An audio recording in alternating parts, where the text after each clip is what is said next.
안녕하세요. 이번에 진행할 세미나의 주제는 Introduction to Continual Incremental Learning입니다. 본 세미나의 발표를 맡은 문석호라고 합니다. 저는 고려대학교 산업경영공학대학원에 재학 중이며 김선범 교수님 지도하에 있습니다. 관심 연구 분야로는 Continual Incremental Learning, Self-Supervised Learning, 그리고 Anomaly Detection이 있습니다. 추가적으로 궁금하신 거나 연락하실 내용이 있으면 아래쪽에 보이시는 이메일로. 다음은 본 세미나 자료를 만들면서 많이 참고한 자료들입니다. 어, 아래쪽 주소에 들어가면 자료를 다운받으실 수 있고 더욱 자세히 설명되어 있으니 궁금하신 분들은 한 번씩 방문. 그러면 본격적으로 세미나를 시작하도록 하겠습니다. 컨티뉴얼 러닝에 대한 인트로덕션 부분인데요. 현재 머신러닝 혹은 딥러닝은 특정 태스크에서 매우 이제 우수한 성능을 보여주고 있습니다. 많이들 아시는 이미지 클래시피케이션의 경우 인간의 분류 성능을 이미 뛰어넘었으며 아래쪽 그래프에서 보이시는 것처럼 최근 2020년도까지 성능이 지속적으로 증가하고 있는 추세입니다. 그러나 앞서 예시처럼 이미지 내에서 학습하지 않은 데이터에 대한 인퍼런스 성능이 저하되는 등의 문제가 있으며 인간과 유사한 인공지능 이것이라고 보기에는 여러 가지 한계점들이 존재합니다. 총 세 가지의 한계점으로 정리를 해 두었는데요. 첫 번째로는 지속적으로 학습하지 않으며 논리지가 축적, 이동되지 않는다는 단점. 그다음 두 번째로는 현재 풀고자 하는 문제 상황, 예를 들면 이미지 클래시피케이션의 문제 상황이 클로즈 월드를 가정하고 있어서 데이터가 새롭게 추가되고 있는 실제 현실 상황에서는 좀 대응이 어렵다는 점이 있습니다. 마지막으로는 한번 이제 거대 그 이미지 셋을 가지고 학습이 완료된 모델을 테스트 태스크, 저희가 원하는 인퍼런스 단계에 적용한 후에 해당 모델이 새롭게 학습되지 않는다는 이러한 문제를 해결하기 위해서는 Continual Learning이라는 방식을 활용해야 합니다. 어, 사실 그 인간들은 이미 Continual Learning이라는 방법으로 학습을 하고 있는데요. 어, 어렸을 때부터 청년, 장년이 될 때까지 지속적으로 학습을 하게 되고 과거의 지식들이 이제 날아가지 않고 꾸준히 축적되는 형태를 말합니다. 그래서 논리지가 이렇게 쭉 트랜스퍼 된다고 말할 수 있습니다.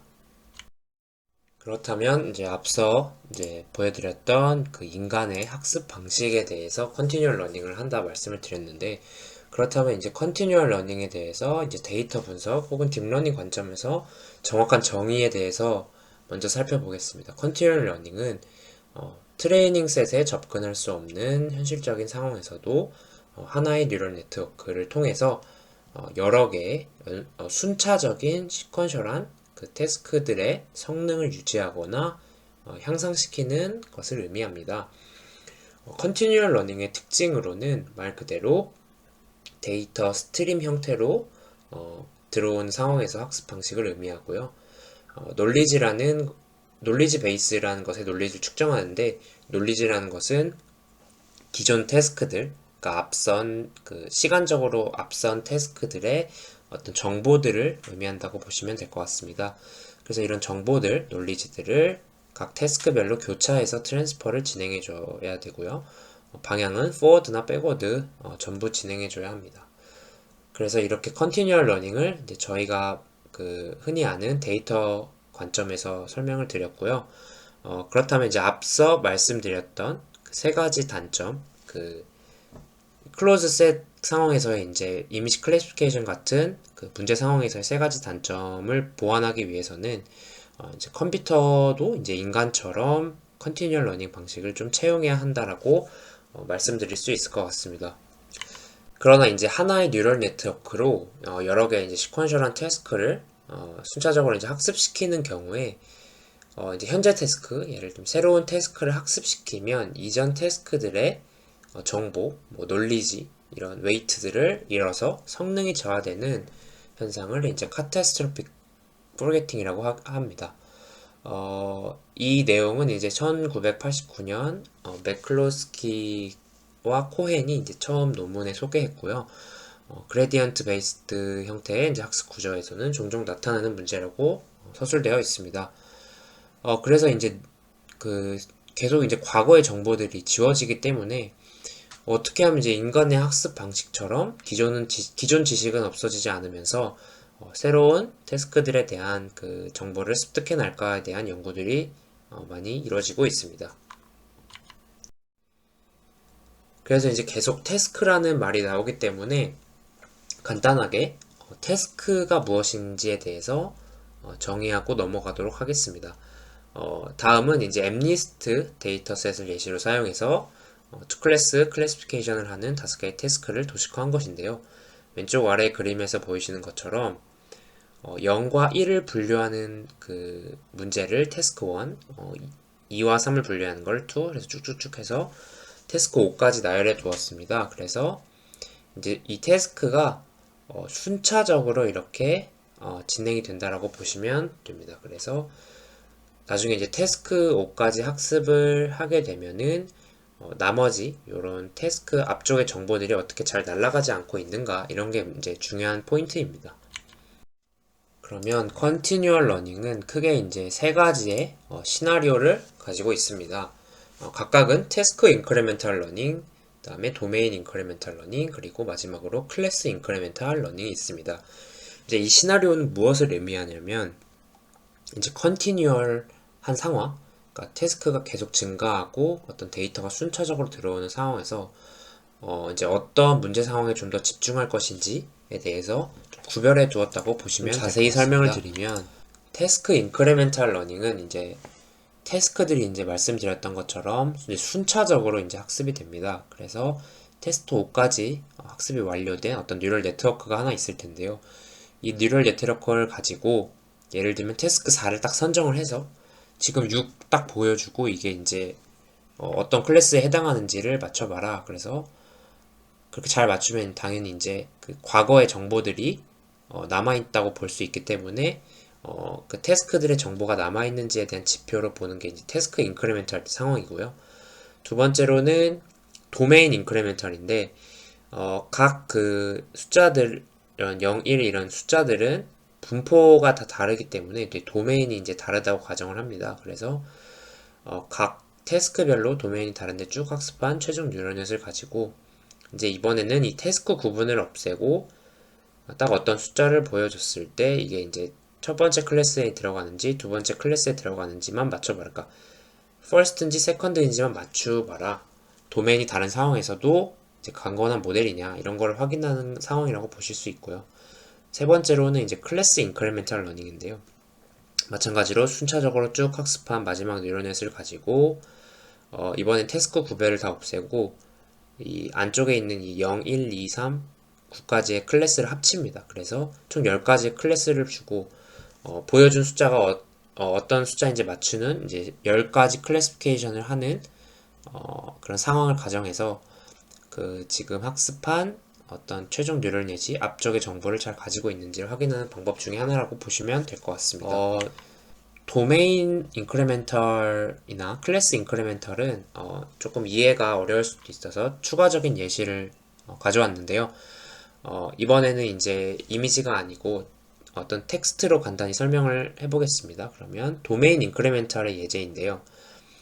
어떤 하나의 태스크는 카 리뷰를 자동차 리뷰를 긍정 혹은 부정으로 분류하는 태스크가 있습니다. 첫 번째 태스크가. 그리고 두 번째 태스크는 카메라 리뷰를 긍정이나 부정으로 분류하는 태스크가 있다고 하겠습니다. 그러면 어떤 태스크는 계속 동일한데 투 클래스 클래시피케이션 이제 도메인이 바뀌는 경우라고 이제 말씀을 드릴 수가 있고요. 이제 클래스 인크리멘탈은 도메인은 피그나 치킨, 쉽으로 이제 애니멀로 동일합니다. 그러나 첫 번째 태스크는 이 두 가지 피그나 치킨을 구별하는 것에 모델이 학습을 했다면 두 번째 모델은 이제 쉽을 분류하는데 모델이 학습을 하게 됩니다. 그래서 이거는 최종적으로 이렇게 다 학습된 모델이 피그, 치킨, 쉽을 다 구별하기를 원하기 때문에 이거는 이제 클래스 인크리멘탈로 보실 수 있을 것 같습니다. 이제 시나리오 중에서 이제 태스크 인크리멘탈 시나리오에서 그렇다면 이제 카타스트로픽 포겟팅이나 아니면 앞서 설명드렸던 놀리지 포워드 트랜스퍼 상황을 태스크 순차적인 순서와 퍼포먼스의 어떤 관계로 좀 도식화해서 설명드리겠습니다.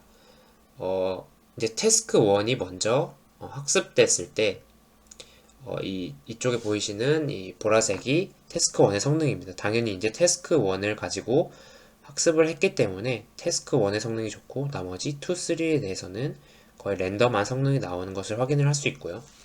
이제 이 다음 순차적으로 태스크 2를 학습을 하게 됩니다. 이제 여기서 계속 혼용되는 단어가 있는데 이제 태스크 2라고 보시면 태스크 2에 해당하는 인풋 데이터들을 학습한다고 보시면 됩니다. 그래서 이제 여기가 추가적인 어떤 데이터가 들어왔다 이렇게 보시면 되고요.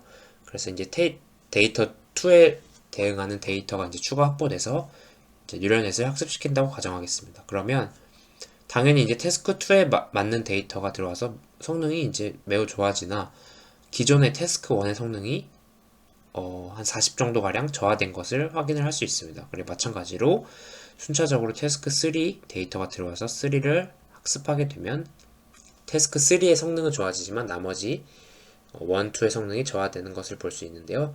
이러한 상황이 이제 카테스트로픽 포르게팅이라고 보실 수 있고요. 저희가 이제 기대하는 컨티뉴얼 러닝 상황에서는 뭐 백워드 트랜스퍼도 있고 포워드 트랜스퍼도 있는데 이제 논리지가 전달될 때 기존의 태스크 1의 성능도 유지되고 태스크 2의 성능도 이런 식으로 유지되면서 그 앞선 이런 태스크 1, 2의 논리지들이 태스크 3 성능에도 영향을 주어서 태스크 3의 성능이 조금 더 증가하는 이런 포워드 트랜스퍼한 상황까지 보여드렸습니다. 그래서 이런 상황은 지금 태스크 인크리멘탈 시나리오 상황이고요. 논리지들이 전파되면 그 기대하는 퍼포먼스들이 어떻게 나오는지 설명드렸습니다. 그러면 이제 태스크 인크리멘탈, 도메인 인크리멘탈, 그 다음에 클래스 인크리멘탈을 각각 이제 논문들에서는 비교를 하고 있고요. 시나리오를 선정을 해서. 그러면은 난이도가 그 논문 그 결과표를 보면은 태스크 도메인, 클래스 순으로 증가하는 것을 확인을 할 수 있습니다. 그리고 이 논문 결과에서 보면 베이스라인이라고 있는데요. 이 베이스라인은 여기 보시면 오프라인이라고 되어 있고 어퍼바운드라고 되어 있습니다. 오프라인이라는 것은 데이터가 이제 순차적으로 스트림 형태로 들어오지 않고 그 최종 모든 마지막 태스크의 데이터까지 한 번에 가지고 학습시키는 상황을 의미합니다. 그래서 사실은 기존의 개념 중에 멀티태스크 러닝이라고 있는데요. 이런 그 여러 개의 아웃풋을 내뱉는 멀티태스크 러닝과 유사하다고 볼 수 있습니다. 그래서 이거를 성능의 최대치 상방이라고 보고 이제 많은 논문에서 제시하고 있습니다. 그래서 이제 보시면 여기 이제 어프로치들의 뭐 레귤러라이제이션, 리플레이, 뭐 다양한 어프로치들로 접근을 해서 보시면 성능들이 쭉 나와 있는 것을 확인할 수 있습니다. 그러면 이제 앞서 저희가 태스크 인크리멘탈, 도메인 인크리멘탈, 클래스 인크리멘탈 정의에 대해서 이제 학습을 했고 이제 알았고 각 정의에 대해서 이제 각각 논문들이 성능을 내뱉고 있다는 것을 확인을 했으니 그럼 이제 방법론에 대해서 좀 살펴봐야 되는데요.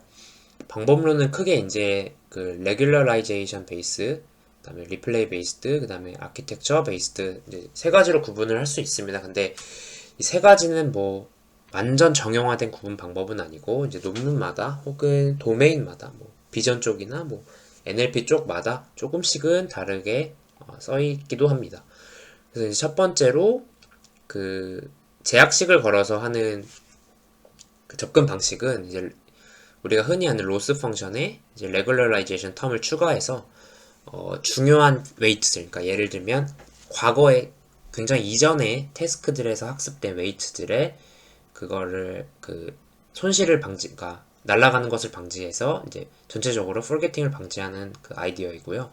그 리플레이 베이스드 알고리즘은 예를 들면 어떤 메모리 실제로 사용 가능한 뭐 메모리 용량을 사용해서 트레이닝 셋의 어떤 서브셋을 저장해 둡니다. 그래서 이 저장해 둔 것을 나중에 활용을 해서 조금씩 오래된 태스크들의 성능을 확보한다거나 아니면 그 아예 메모리 쪽을 사용하지 않고 그 기존의 데이터 제너레이터, 그러니까 예를 들면 겐 쪽에서 많이 사용하는 제너레이터를 학습을 시켜서 올드한 그 태스크들의 데이터들의 어떤 그 데이터 제너레이터를 만들어 두고 이걸 활용해서 이제 웨이트를 보존하는 형식도 활용되고 있습니다.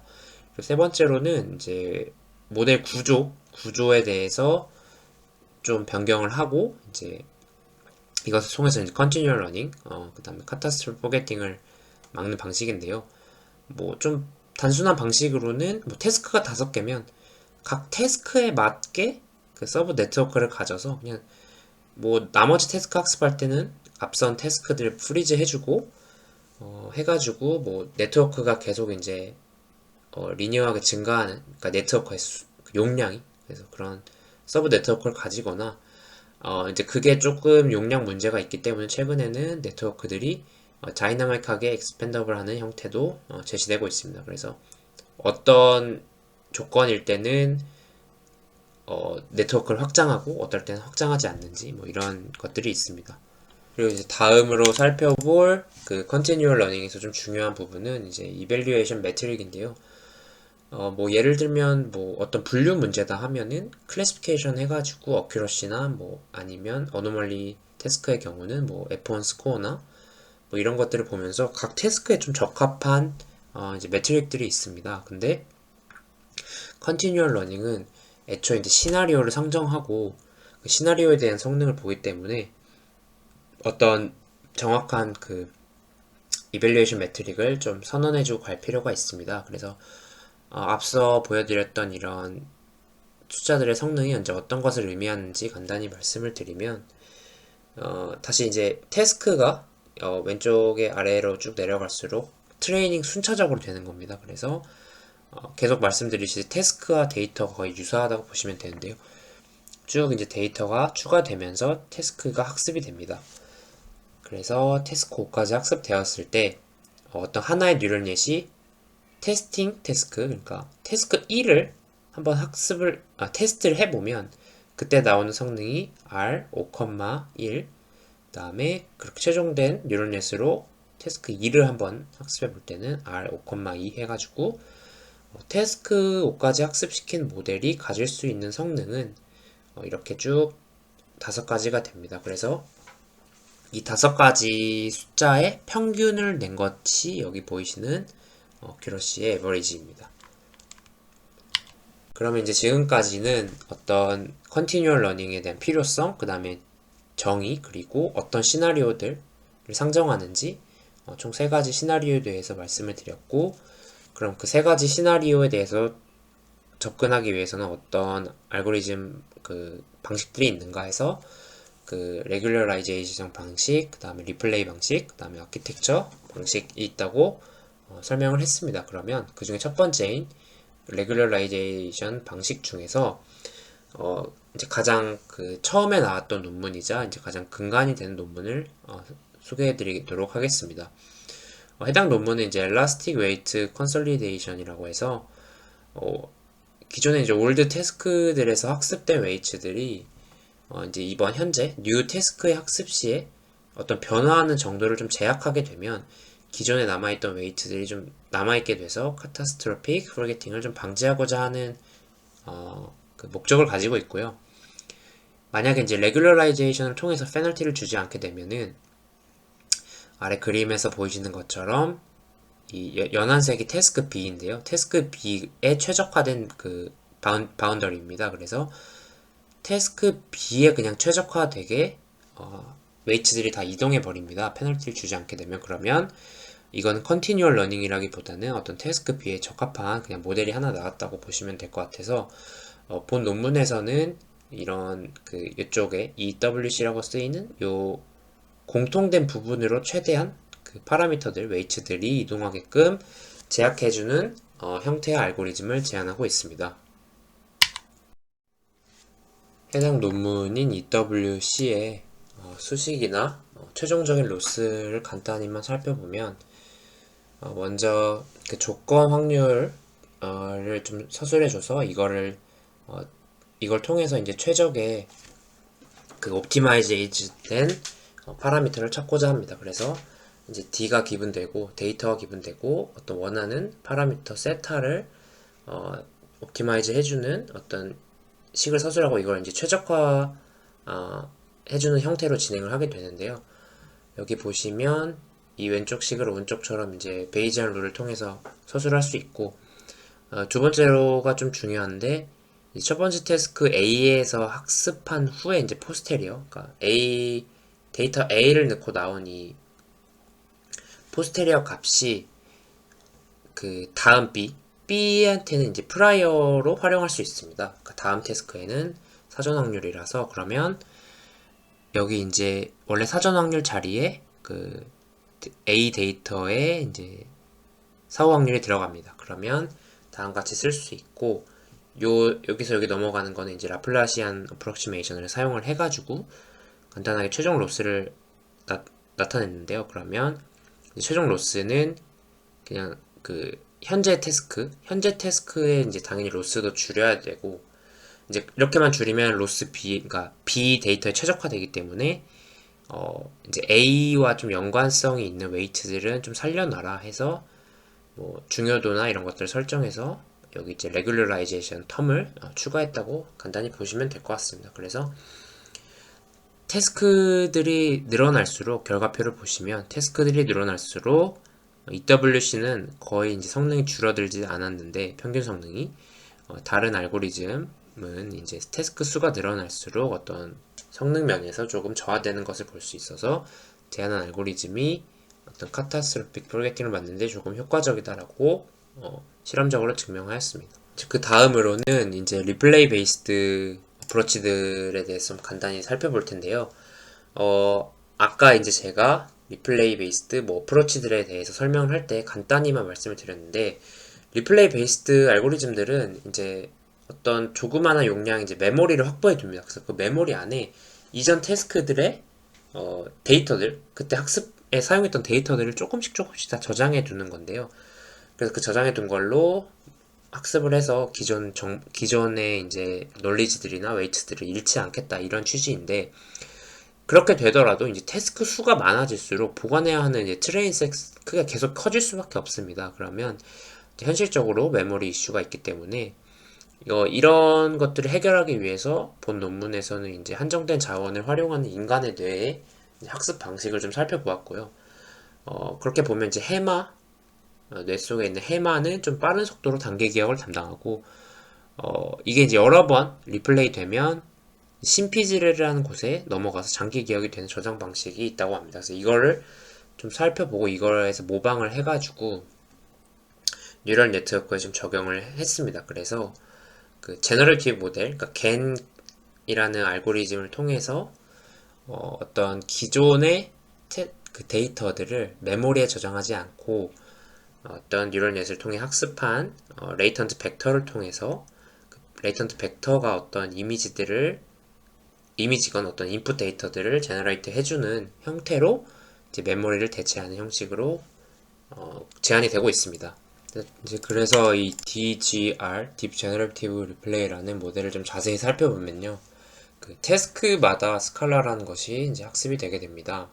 그리고 이 스칼라 안에는 제너레이터와 솔버가 위치하는데요. 그중 첫 번째 제너레이터는 저희가 이제 흔히 알고 있는 겐 알고리즘의 제너레이터와 이제 거의 유사합니다. 그래서 인풋 데이터와 유사한 데이터를 만드는 역할이라고 보시면 될 것 같고요. 제너레이터 로스도 그 디스크리미네이터와 제너레이터 그 로스를 그대로 사용하고 있습니다. 하지만 이제 좀 다른 부분은 이제 현재 태스크, 그러니까 현재 데이터 인풋과 이제 이전 태스크들의 그 리플레이드 된 인풋 X 프라임이 섞여서 모든 인풋 데이터를 반영하는 제너레이터로 학습이 되는데요. 아래 그림에서 보이시는 것처럼 지금 커런트 현재 인풋 X 그 다음에 제너레이터로 나온 X 프라임 요거가 이제 새로운 스칼라를 만들 때 제너레이터로 함께 들어갑니다. 그리고 이제 솔버는 예를 들면 각 태스크에 주어진 문제를 풀어내는 역할이라고 썼는데요. 이제 뭐 분류 문제다 그러면 이제 분류를 하는 어떤 뭐 알고리즘이 들어가 있는 거고 거기서 더 나아가서 이제 그렇게 분류를 이제 슈퍼바이즈 러닝 방식으로 하게 되면은 현재 x와 현재 y만 필요한데 그뿐만 아니라 여기 보이시는 제너레이터로부터 나온 요 x 프라임을 인풋으로 넣어서 나온 y 프라임까지 전부 사용해서 요런 x, y 세트와 쌍과 x 프라임, y 프라임 쌍을 사용해서 이제 솔버를 학습시키게 됩니다. 이제 이렇게 두 가지로 하게 되면 좋은 점은 이제 이전 태스크들의 정보를 반영이 되는 방식으로 이제 학습이 된다는 것입니다. 그래서 여기 이제 하이퍼 파라미터로 왼쪽 텀이 이제 현재 태스크 지금 말씀드린 x, y 넣어서 학습하는 거고, 여기 두 번째 텀이 x 프라임 넣고 y 프라임 나온 것으로 학습하는 텀입니다. 그래서 두 가지에 대해서 모두 학습을 해서 이제 최적의 세타를 찾는 그게 학습이 되게 됩니다. 그래서 이제 결과 간단히 살펴보면 이런 쪽에서 보이시는 게 이제 성능인데요. 이 R은 exec replay라고 해가지고 이제 제너레이터가 이제 완벽하게 학습이 됐다고 가정한 형태에서의 이제 결과입니다. 그러니까 현실적으로 말하면 그 제너레이터로 나오지 않고 실제 저희가 가지고 있는 데이터셋과 레이블을 활용을 해서 학습한 결과라고 보시면 돼서 이제 어퍼 바운드라고 보시면 되고, 이제 그거와 거의 흡사하게 이제 제너레이티브 리플레이가 성능이 다른 것들에 비해서 좋게 나오는 것을 확인할 수 있었습니다. 그리고 세 번째로는 이제 아키텍처 베이스드 알고리즘인데요. 2016년에 이제 딥마인드라는 연구소에서 나온 프로그레시브 뉴럴 네트워크입니다. 카타스트로픽 포게팅을 해결하기 위해서 이번에는 이제 모델 구조 관점에서 이제 논리지 트랜스퍼를 좀 해보자 이런 아이디어로 나왔고요. 어떤 식으로 트랜스퍼를 하게 되냐면 이제 레터럴 커넥션이라고 해가지고 옆으로 이제 어떤 널리지들을 트랜스퍼 해준다, 웨이트들을, 이런 개념입니다. 그래서 이 알고리즘은 좀 간단한데요.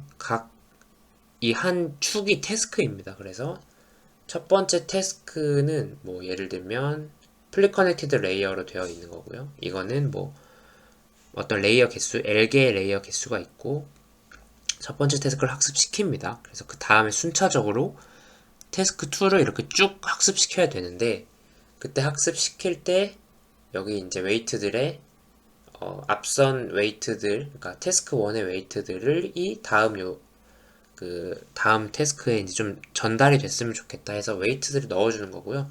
그 웨이트 넣어주는 식은 간단히 오른쪽 아래처럼 되어 있습니다. 그래서 현재 내 태스크뿐만 아니라 그 이전 태스크의 정보까지 반영해서 추가적으로 더해줘라, 이런 식으로 알고리즘이 구성이 되어 있습니다. 그리고 최근에 연구되고 있는 그 분야에 대해 방법에 대해서도 간단히 말씀을 드리면, 이제 첫 번째로 듀얼 넷이라고 있습니다. 이제 듀얼 넷은 2021년 뉴립스에서 발표된 논문인데요. 이제 이건 아이디어가 조금 좋아서 소개를 하고자 합니다. 그러니까 앞서 말씀드렸던 DGR이라는 그 논문에서도 소개된 개념인데요. 장단기 기억에 대한 인간 뇌의 학습 방식, 이게 이제 보조적인 어떤 서로 상호 보완적인 학습 방식을 의미하는데요. 이게 이제 해마는 빠르고 개별적인 단기 기억을 담당하고, 심피질이라고 불리는 것은 상대적으로 좀 느리지만 점진적으로 장기 기억을 담당하는 역할이라고 합니다. 그래서 이제 실제 우리 뇌에서는 두 가지 부분이 상호작용하면서 논리지가 얻어지고 더 강화되는 형태로 이제 아래 그림처럼 이제 진행이 되고 있습니다. 이거는 이제 뇌과학 쪽에서 연구되고 있는 분야고요. 그래서 이제 그 내용을 차용을 하여서 이제 해마와 심피질에 각각 해당하는 그 네트워크들을 뉴런넷 형태로 만들어주게 됩니다. 그래서 해마는 빠르니까 패스트넷, 심피질은 느리니까 슬로우넷 정해주고, 이제 백본은 레즈넷 사용하게 됩니다. 슬로우넷은 데이터의 어떤 일반적인 피처를 좀 추출하고 좀 어떤 점진적인 논리지를 구성해야 되기 때문에 이제 슬로우넷이라고 명했고, 이제 셀프 슈퍼바이즈 러닝 방식, 그 중에서도 이제 바로 트윈즈 방식을 사용을 했고요. 이렇게 이제 추출된 여기 피처들, 슬로우넷의 피처들을 패스트넷에 이제 피처 어댑테이션 해주고, 피처 어댑테이션 방식으로 전달하게 되면 패스트넷에서는 현재 태스크의 인풋과 레이블이 들어올 텐데 요거를 피처들이 여기 이제 어댑테이션 한 상태에서 슈퍼바이즈 러닝을 통해서 이제 학습을 하게 됩니다. 그러면 저자들이 논문 그 성능에 제시한 것처럼 성능도 우수하고 그 기존 인간의 뇌 학습 방식도 어떤 아키텍처를 구현을 했다는 점에서 큰 이제 의의가 있고요. 뿐만 아니라 이제 이전 태스크들의 이제 에피소딕 메모리를 이제 활용을 합니다. 그래서 이거는 이제 앞서 말씀드린 리플레이 방식이고요. 이제 리플레이 방식을 추가적으로 사용하게 되면 성능 개선에 효과가 있다. 이렇게 볼 수 있습니다. 그래서 이제 듀얼넷의 그 결과 정리해본 부분을 보면은 저희가 이제 기존 세미나 자료에서 없었던 내용들이 있어서 간단히 설명을 드리면 이제 스플릿 미니 이미지넷 TA 이렇게 써 있습니다. 이거는 TA는 태스크 어웨어라고 해가지고 이제 태스크 아이디가 주어졌을 때 그 태스크 내에서의 성능이 어느 정도인지를 보는 겁니다. 그래서 정확하게 이제 기존 태스크 인크리멘탈 방식과 유사하고요. TF는 이제 태스크 프리라고 해서 최종적으로 학습된 뉴럴넷이 태스크와 무관하게 어떤 클래스인지를 맞추는 그런 성능을 의미합니다. 그래서 요건 당연히 기존의 태스크 인크리멘탈 방식과 매우 유사합니다. 그리고 이제 보는 지표들도 어큐러시에서 이제 뭐 forgetting measure나 아니면 learning accuracy라는 다른 지표들도 활용하는 것을 볼 수 있습니다.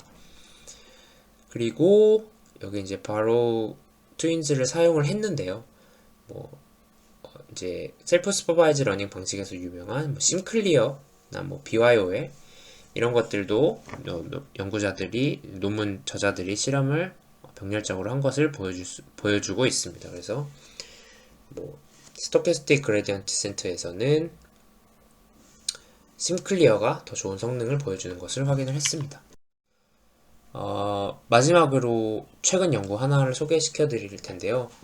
이것은 이제 다이나믹 익스펜더블 리프레젠테이션입니다. 이제 이 해당 논문은 애당초에 이제 클래스 인크리멘탈 상황을 풀고자 이제 제안이 되었고요. 간단히 설명을 드리면 이제 t 시점의 태스크를 학습할 때 아래 그림과 같이 보시면 이제 아래쪽으로 내려가는 게 이제 t 시점이고요. 맨 아래가 이제 t 시점입니다. 그래서 t 시점에선 당연히 이제 인풋 데이터에 대해서 그 이미지를 학습할 수 있는 당연히 이제 네트워크 구조가 FT가 이제 학습이 되게 됩니다. 그렇고 이제 T 그 1부터 T1까지는 이제 피처 익스트랙트 웨이트를 이제 고정해 둡니다. 그러고 이제 인풋 데이터를 각각의 익스트랙터를 다 통과시켜서 나온 그 모든 T에 대한 피처를 이제 컨캣하게 되면 이제 U라고 하고요. 그 U는 이 식에서 보이시는 것처럼 이 새롭게 학습된 그 현재 그 피처 익스트랙터의 피처와 나머지 그 기존 프리즈된 피처 익스트랙터의 피처를 컨캣한 것이라고 볼 수 있습니다. 그래서 이제 이렇게 컨캣된 피처를 가지고 현재 시점 t에 대해서 클래스를 분류하는 클래시파이어 h를 선언을 해서 이 u를 넣어주고 요걸 이제 학습해서 소프트맥스를 통해서 이제 확률을 계산하게 되는데요. 그래서 이제 이렇게 해서 요거를 클래시피케이션 분류 로스를 활용을 하게 되고요. 이렇게만 하지 않고 그 올드와 뉴를 좀 구별해 줘서 그 컨티뉴얼 러닝, 카타스트로피 포겟팅 개념을 좀 추가하기 위해서 올드 앤 뉴 태스크를 분류하는 이제 보조적인 로스를 더하여 계산을 하였습니다. 그래서 이제 현재까지는 이제 expandable representation 쪽에는 이 클래시피케이션 로스가 통합된 피처를 가지고 클래스를 분류하는 그 클래스 인크리멘탈 상황에서 로스, 그 다음에 요거는 보조적인 로스를 추가하였고요. 이렇게 되면은 말씀드린 것처럼 그 피처가 이제 t마다 학습이 되기 때문에 피처 익스트랙터가 이제 t마다 학습이 되기 때문에 좀 모델이 좀 무거워질 수 있습니다. 그래서 효율적인 모델을 위해서 이제 피처 익스트랙터의 이제 채널 수를 좀 줄여보자 해서 이제 스파르시티 로스를 추가하게 됩니다. 그래서 여기 보이시는 스파르시티 로스를 추가하게 되면은 이 마스크드 레이어를 활용해서 어떤 안 쓰는 채널들을 줄여주게 되면 최종적으로 좀 컨티뉴얼 러닝에도 효과적이면서 모델 그 카파시티도 만족하는 모델이 나오게 된다 볼 수 있고요. 그래서 최종 로스는 앞서 소개시켜드린 클래시피케이션 로스와 이제 스파르시티 로스까지 추가한 형태라고 보실 수 있겠습니다. 그래서 이제 여기까지가 관련 알고리즘과 최신 알고리즘을 살펴보았습니다. 그래서 이제 마지막으로는 이제 결론 부분인데요. 좀 정리하면 본 세미나에서는 이제 현실 문제 상황에서 컨티뉴얼 러닝에 대한 필요성이 매우 대두되고 있는데 그 필요성에 대해서 다시 한번 살펴보고 주요 용어나 어떤 현재 그 시나리오 상황들에 대해서 좀 정리를 해봤습니다. 그리고 특히 이제 뉴럴 네트워크 기반의 모델에서는 이제 새로운 데이터, 태스크로 뉴럴 네트워크를 학습시키게 되면 과거의 정보들이 이제 날아가는 catastrophic forgetting 현상이 너무 많이 발생하기 때문에 이를 해결하고자 이제 많은 연구들이 제시되고 있습니다. 그래서 연구 초기에는 regularization based 방법론을 통해서 이제 로스 텀을 통제하고 원하는 형태로 그 그레디언트가 가길 이제 바라는 알고리즘들이 나오다가 뭐 최근에는 이제 이런 어떤 뭐 하나의 그 베이스드 방법이 아니라 뭐 리플레이에다가 논리 디스틸레이션도 하고 여기다가 뭐 다이나믹 아키텍처도 해주고 이런 식으로 다 붙여서 사용을 하고 있고요. 추가적으로 이제 뇌과학 개념을 도입을 해가지고 어떤 뇌가 학습하는 방식, 그래서 해마나 장기 단기 기억 이런 것들 도입해서 그걸 모방한 뭐 아키텍처들을 만들어내기도 합니다.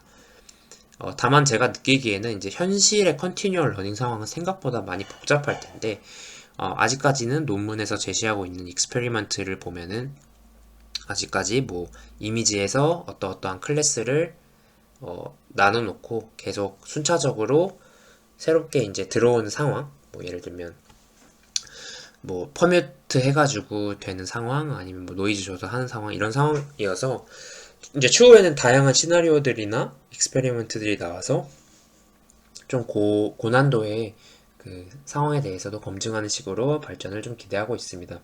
특히 이제 저희는 산업공학과 출신으로서 이제 이런 사실은 현장에서는 그 모델이 지속적으로 개선되고 학습되는 게 중요한데 그 부분에 대해서도 좀 현장에 적용해 볼 수 있는 알고리즘들을 개발하면 좋을 것 같다고 생각하고 있습니다.